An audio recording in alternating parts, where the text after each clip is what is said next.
속보입니다. 미국이 이란 핵시설을 공습했습니다.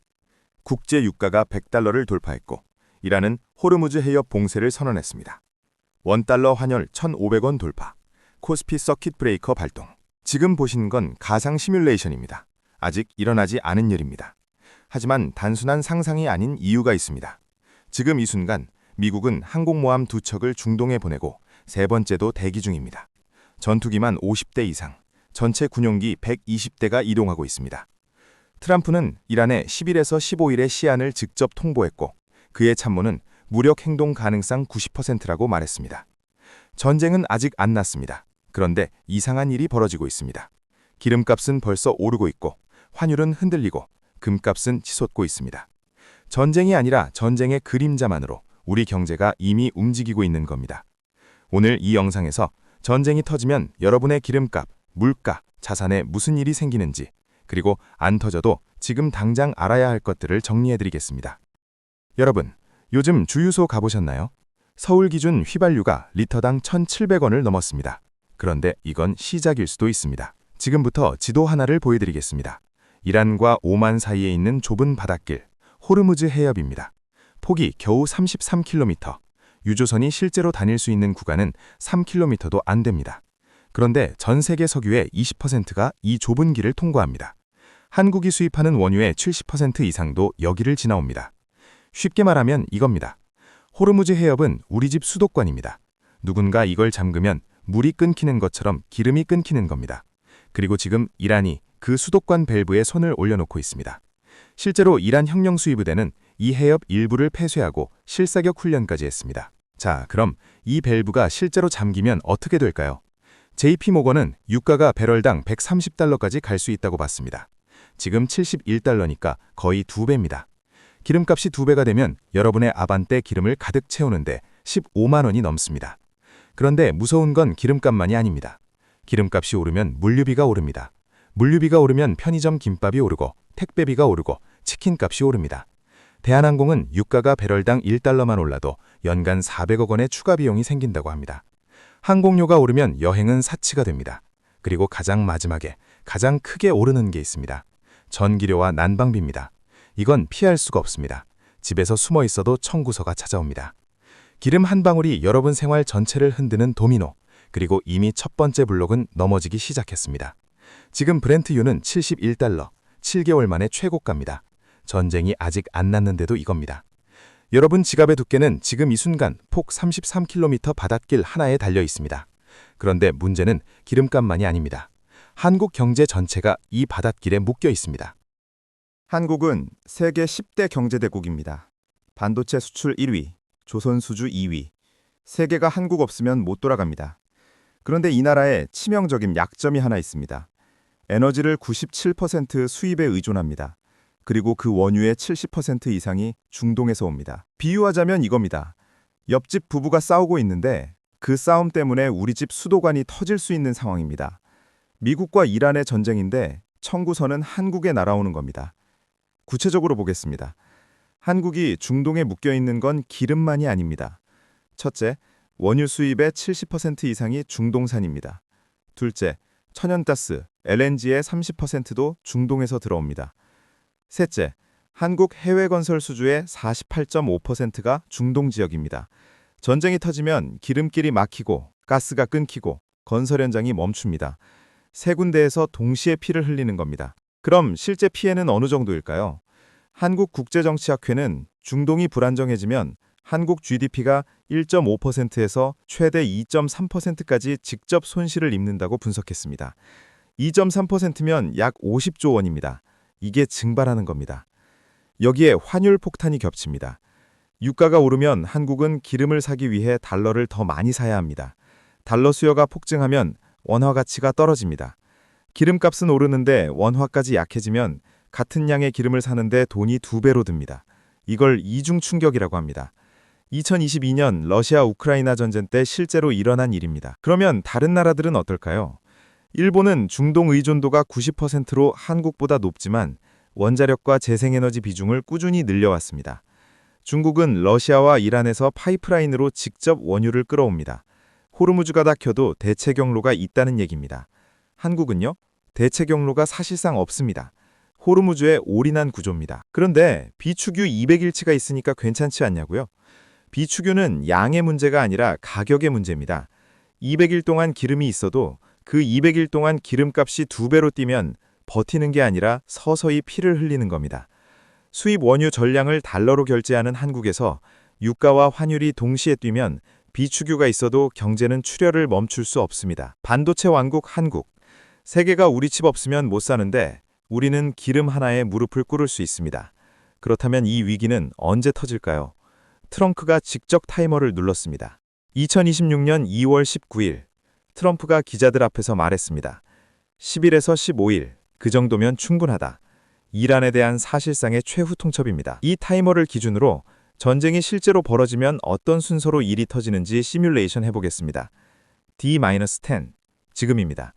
항공모함 에이브라함 링컨이 아라비아해에서 대기 중이고 세계 최대 항모 제러드 포드가 지브롤터 해협을 통과해 지중해로 들어왔습니다.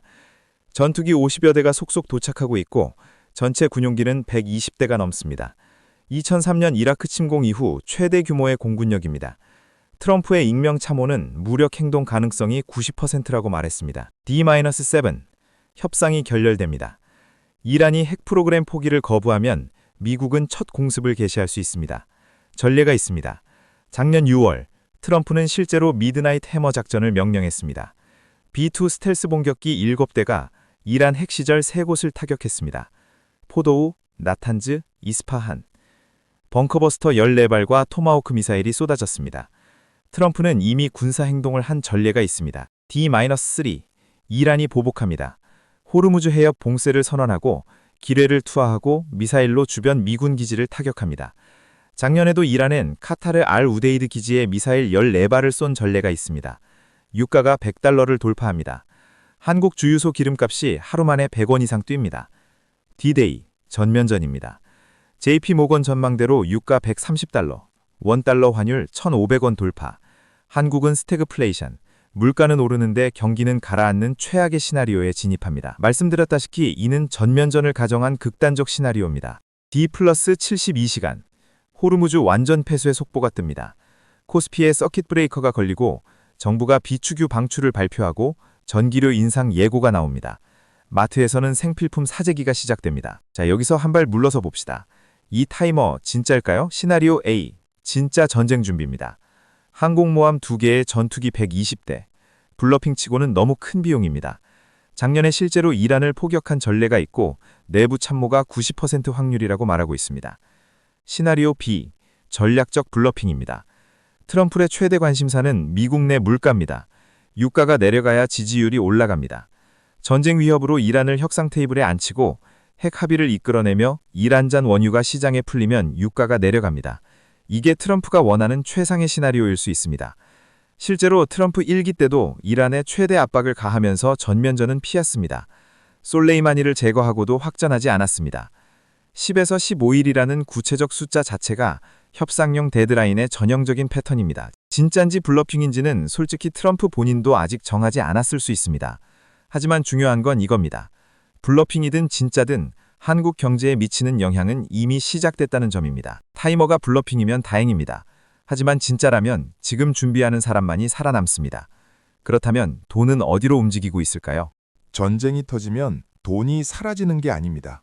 돈이 이동합니다. 누군가의 손실이 누군가의 수익이 됩니다. 냉정하게 돈의 이동을 추적해 보겠습니다. 먼저 우는 자들입니다. 전쟁의 직격탄을 맞는 쪽. 첫째, 항공업계. 대한항공은 유가가 배럴당 $1만 올라도 연간 400억 원의 추가 비용이 생깁니다. 유가가 $60 오르면 2조 4천억입니다. 항공료는 폭등하고 수요는 급감합니다. 특히 중동 경유 노선은 우회해야 하니 비용이 더 올라갑니다. 둘째, 물류와 택배. 해상 운임이 폭등하면 그 비용은 고스란히 소비자에게 전가됩니다. 택배비가 오르고 배달비가 오르고 결국 여러분이 냅니다. 호르무즈를 피해 아프리카 희망봉으로 돌아가면 운송 일수가 2주 이상 늘어납니다. 셋째, 해외 건설. 한국 해외 건설 수주의 48.5%가 중동입니다. 전쟁이 나면 공사가 멈춥니다. 현장 인력이 대피하고 자재 공급이 끊기고 수조 원의 프로젝트가 공중에 뜹니다. 그러면 웃는 자는 누굴까요? 첫째, 방산주. 전쟁 위기는 곧 무기 수요입니다. K 방산 수출 기대감에 주가가 급등합니다. 한화 에어로스페이스, 현대 로템 같은 종목이 대표적입니다. 둘째, 정유주. 유가가 오르면 이미 싸게 사둔 원유 재고의 가치가 올라갑니다. 재고 평가 이익이라고 합니다. 2022년 러시아 우크라이나 전쟁 초반에 정유업계가 역대 최대 흑자를 낸 이유입니다. 셋째, 금과 달러. 공포가 커지면 사람들은 안전자산으로 몰립니다. 금값은 전쟁 위기 때마다 치솟고 달러도 강세를 보입니다. 그런데 여기서 반드시 알아야 할 게 있습니다. 시간의 함정입니다. 지금 웃고 있는 자가 시간이 지나면 우는 자가 됩니다. 대부분의 경제 유튜브가 여기까지 안 알려줍니다. 정유주부터 보겠습니다. 처음엔 재고평가 이익으로 웃습니다. 하지만 전쟁이 길어지면 상황이 180도 바뀝니다. 원유 도입 비용이 치솟고 소비자는 기름을 덜 쓰기 시작하고 정제 마진이 무너집니다. 실제로 2025년 1분기에 S오일은 정유 부분에서만 568억 원 손실을 기록했습니다. 유가는 오르는데 정유사는 적자인 기형적 구조. 정유주는 불꽃놀이입니다. 처음엔 화려하지만 오래 들고 있으면 손이 탑니다. 방산주. 전쟁 위기의 기대감으로 급등하지만 실제 수주에서 매출까지 1, 2년이 걸립니다. 그 사이에 글로벌 경기가 침체되면 각국이 국방 예산을 조정할 수도 있습니다. 뉴스에 나올 때 사면 이미 늦은 겁니다. 소문에 사서 뉴스에 파는 대표적인 업종입니다. 해운주. 호르무즈 우회로 운임이 급등하지만 전쟁이 길어지면 글로벌 교역량 자체가 줄어듭니다. 운임은 높은데 실을 물건이 없는 빈 배를 비싼 기름으로 돌리는 구조가 됩니다. 전쟁은 감정이지만 투자는 논리입니다. 감정에 베팅하지 마세요. 그리고 시간을 적으로 만들지 마세요. 그렇다면 보통 사람인 우리는 구체적으로 뭘 해야 할까요? 지금까지 무서운 이야기를 많이 했습니다. 유가 130달러, 환율 1,500원, GDP 50조 증말. 그런데 정작 중요한 건 이겁니다. 그래서 나는 뭘 하면 되는데? 여러분이 내일 당장 할 수 있는 것들을 정리하겠습니다. 먼저 생활방어입니다. 기름값. 지금 유류세가 휘발유 7%, 경유와 LPG 10% 인하된 상태로 4월 30일까지 유지됩니다. 전쟁이 터지면 정부가 추가 인하 카드를 꺼낼 가능성이 높습니다. 2022년 러우 전쟁 때는 최대 37%까지 인하한 전례가 있습니다. 기름값은 국제 유가 반영에 2, 3주 시차가 있으니 위기 뉴스가 뜨면 2주 안에 미리 주유하는 게 유리합니다. 단 사재기는 하지 마세요. 물가 도미노. 유가가 오르면 물류비, 식품, 택배비, 난방비 순서로 1, 2개월에 걸쳐 전파됩니다. 가장 늦게 가장 크게 오르는 건 전기료와 난방비입니다. 도시가스 예산을 10에서 15% 여유 있게 잡아두세요. 다음은 자산 방어입니다. 금. 최근 한 달간 개인 투자자들이 금 ETF를 3,028억 원어치 순매수했습니다. 이미 움직이고 있습니다. 금은 우산입니다. 비 올 때 사면 비싸고 맑을 때 사면 쌉니다. 지금은 먹구름이 끼는 중입니다. 달러. 유가가 오르면 전 세계가 달러를 사들이고 원화는 약해집니다.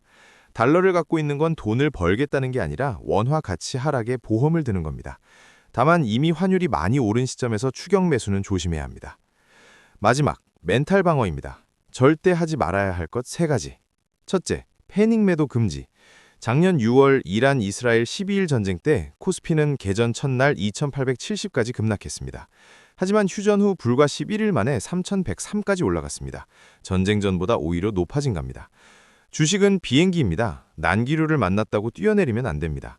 안전벨트 매고 버티는 게 답입니다. 둘째, 사재기 금지. 비축류 201분이 있고 정부의 유류세 인하카로도 있습니다.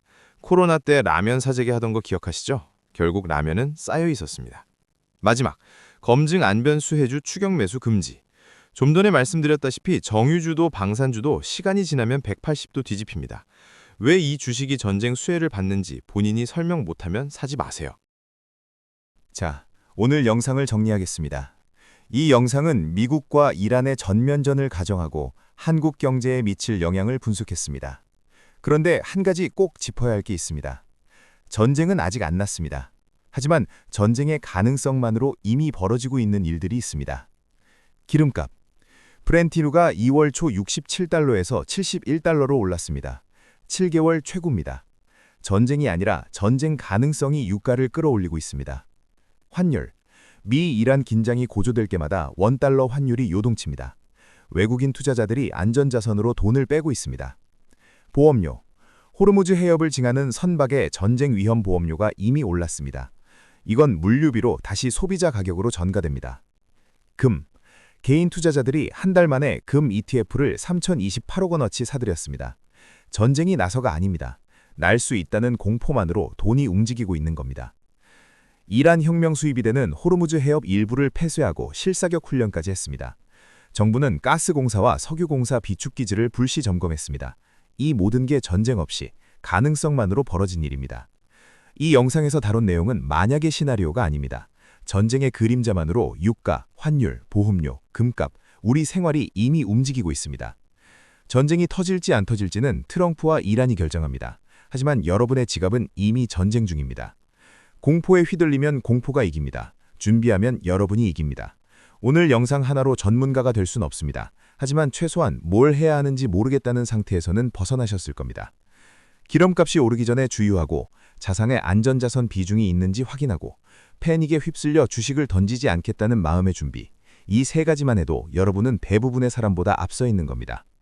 이 영상이 도움이 됐다면 주변 가족에게도 공유해주세요. 준비된 사람이 한 명 더 늘어나는 겁니다. 지금까지 사이다 경제톡이었습니다.